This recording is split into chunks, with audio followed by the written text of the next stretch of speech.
തിരുവനന്തപുരം മുതലപ്പുഴയിൽ വള്ളം മറിഞ്ഞു കാണാതായ മത്സ്യത്തൊഴിലാളിയുടെ മൃതദേഹം കണ്ടെത്തി. അഞ്ചുതെങ്ങ് സ്വദേശിയായ ബെനഡിക്റ്റ് ആണ് മരിച്ചത്.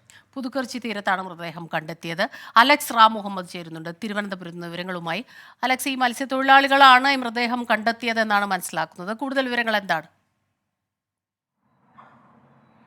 സ്മിത, മുതലപ്പൊഴി മരണപ്പൊഴിയാകുന്നത് തുടരുന്നു എന്നുള്ളതാണ് സങ്കടകരമായ വസ്തുത. കഴിഞ്ഞ ശനിയാഴ്ചയാണ് 4 പേർ ഉണ്ടായിരുന്ന ഒരു മത്സ്യബന്ധന വള്ളം മുതലപ്പൊഴിയിൽ അഴിമുഖത്ത് ശക്തമായ തിരയിൽപ്പെട്ട് അപകടത്തിൽപ്പെടുന്നത്. 2 പേർ നീന്തി രക്ഷപ്പെട്ടു. ഒരാളെ മറൈൻ എൻഫോഴ്സ്മെന്റ് അടക്കം ചേർന്ന് രക്ഷിച്ചു. ഒരാളെ കാണാതായിരുന്നു, ബെനഡിക്റ്റ്. അദ്ദേഹം ഈ അഞ്ചുതെങ്ങ് സ്വദേശിയാണ്.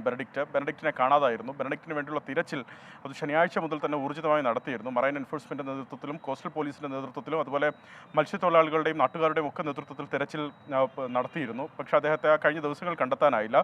സങ്കടകരമായ വാർത്ത, ഇന്ന് രാവിലെ അദ്ദേഹത്തിൻ്റെ മൃതദേഹം പുതുക്കുറിച്ചി തീരത്ത് കണ്ടെത്തി എന്നുള്ളതാണ്. അഞ്ചുതെങ്ങ് സ്വദേശിയാണ് ഞാൻ നേരത്തെ സൂചിപ്പിച്ചതുപോലെ. മത്സ്യത്തൊഴിലാളികളാണ് രാവിലെ ഈ മൃതദേഹം കണ്ടെത്തിയത്.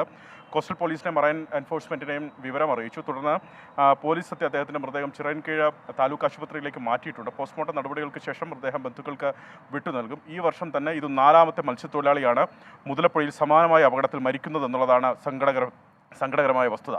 സ്മിത. ശരി, അലക്സ് റാം മുഹമ്മദാണ് വിവരങ്ങളുമായി നമുക്കൊപ്പം ചേർന്നത്.